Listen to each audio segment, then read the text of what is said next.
Hi,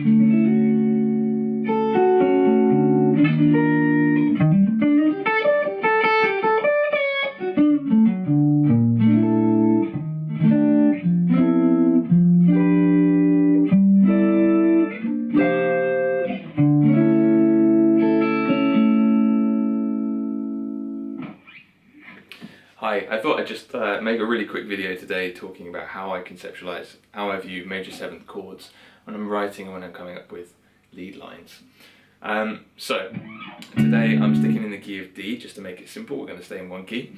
And our tonic chord is obviously a D major 7. And we also have this 4 chord here, which is, in this case, G, which is also a major 7. So diatonically we've got 2 major 7 chords that we can use. And we have the arpeggios for those as well. And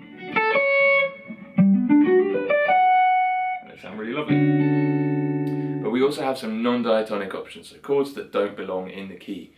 Now the first one that I really like the use of when I'm composing, not necessarily improvising, is the major 7 that lives a whole tone down from the root. So it's the flat 7 major 7.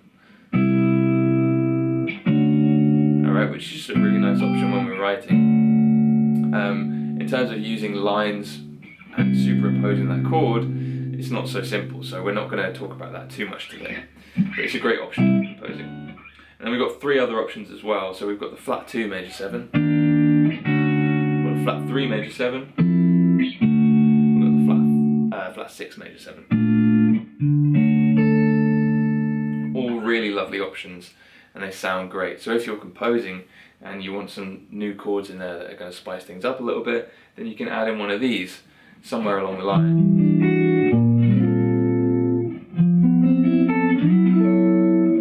And you get some really nice chord progressions like that. And obviously we can use whatever major 7 voicings that we have around.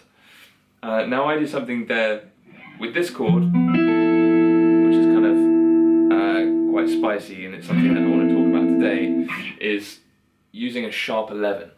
So when we're speaking about diatonic chords, the 4 major 7, this G major 7, does actually have a sharp 4 in there. Alright, now I'm using this voicing, which is quite tense because it's got what we call a rub. 2 notes that are semitone apart, alright? So we can use that as quite a tense option for that chord, and it's completely diatonic, yet it sounds quite spicy, alright? But we can also use that same voicing and the same chord type on all of the other major 7 chords because they're kind of substituted major 7 chords. So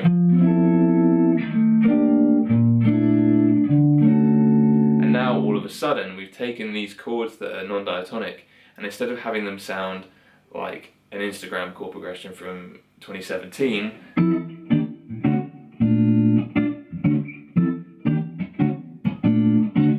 stuff like that, we can make them sound a little bit more sophisticated by putting in,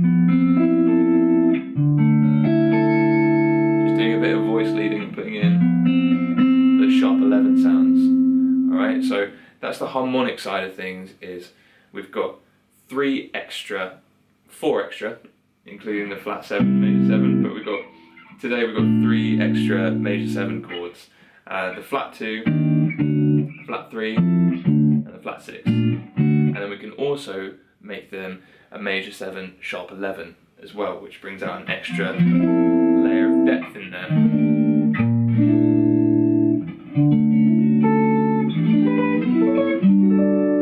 What about improvising with these?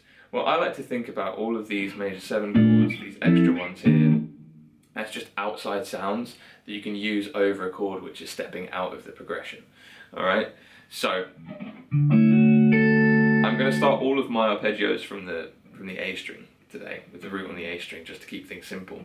So we're going to just look at the arpeggios for these chords to start off with. We have our bog standard major 7 arpeggios.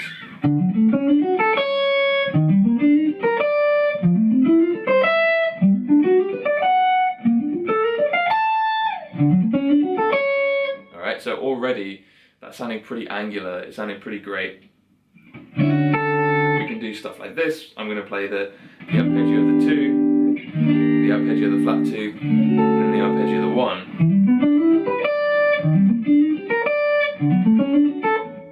Alright, and already we're making some pretty cool lines, and I'm just running up and down the arpeggios, or just running up them at the moment. So it's not particularly musical, but it's just so you can get the sound in your ears. But then what we can also do on all of the arpeggios that aren't the 1, for the major 7s this is we can add in the sharp 11, or rather substitute the sharp 11 for the 5. So for example, I'm going to do it on the 4 because this is going to be diatonic. So the normal arpeggio will sound like this. Then what we're going to do is we're going to substitute these notes for these notes, which makes it a little bit more angular, and I really enjoy the sound of it.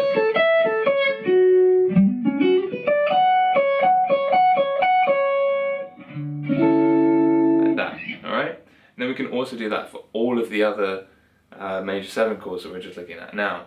So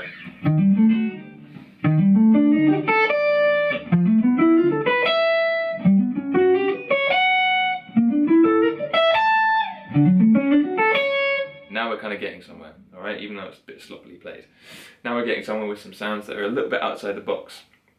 So we can use these sounds, and I like to use these sounds over chords that feel like they're using some kind of parallel harmony where they're implying a D minor, alright. So I'm going to do an example today over Best Part, the Daniel Caesar song, which is the 1, 5 minor 7, and it's 4 major 7, and then flat 6 major 7. So it actually uses one of those major 7 chords.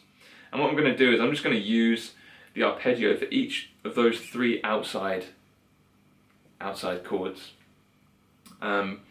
over this one. So even though the arpeggios may not be correct, the tones in them might not make sense over this particular chord, because that chord is pushing our ear outside, we can use these outside sounds to then imply that chord, or just introduce tension that we can then resolve nicely. I'm going to keep the lines really simple, partly for my fingers' sake and partly just for getting the sounds in your ears.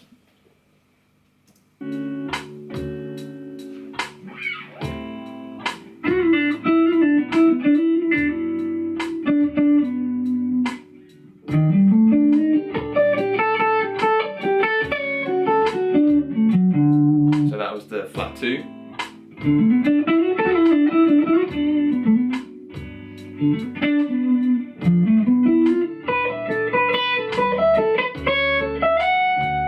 That's a flat 3.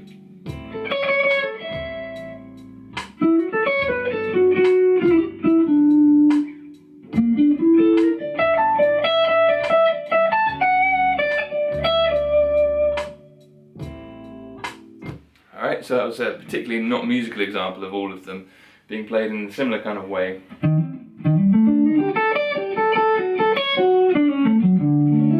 resolving quite nicely. So even though the notes, for example in the flat 3 major 7, might not be the right notes to play over that chord, they still work because it's introducing tension and then it resolves it quite nicely. So those are my theories on how to use major 7 chords. We can also use that same major 7 with the sharp 11 arpeggio from the 3rd of a minor chord to imply a Dorian kind of sound.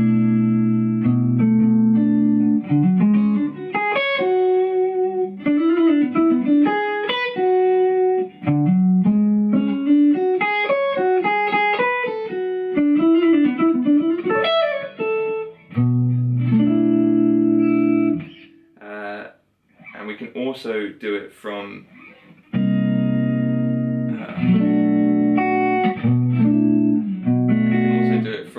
the flat 2 of a minor chord to imply a Phrygian sound.